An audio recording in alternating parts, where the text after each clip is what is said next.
नमस्कार मंडळी, श्री स्वामी समर्थ. तर गुरुवारी ही स्वामी सेवा नक्की करा, अवश्य लाभ मिळतील आणि अनुभवही येतील. तर गुरुवारी केस धुवू नये. शक्य असेल तर गुरुवारी पिवळे वस्त्रे परिधान करावीत.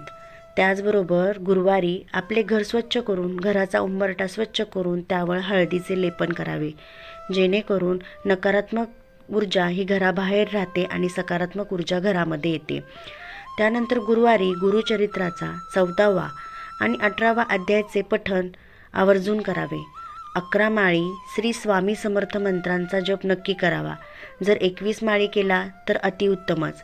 त्याचबरोबर स्वामींच्या मूर्तीला अभिषेक घाला आणि मूर्ती नसेल तर फोटो असेल तर फोटोला पुसून स्वच्छ करून फोटोची मनोभावे पूजा अर्चा करा.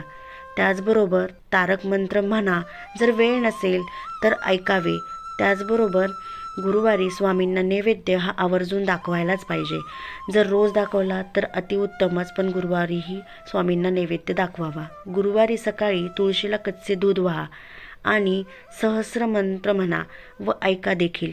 त्यामुळे स्वामींची कृपादृष्टी सदैव आपल्यावरती राहते आणि नकारात्मक गोष्टी आपल्यापासून दूर राहतात, सकारात्मक गोष्टी आपल्याला अनुभवायला मिळतात.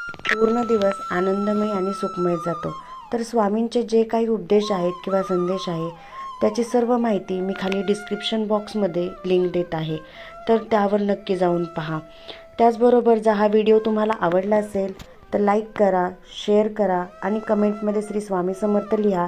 त्याचबरोबर माझ्या चॅनलवर नवीन असाल तर सबस्क्राईब करायला विसरू नका. धन्यवाद. श्री स्वामी समर्थ.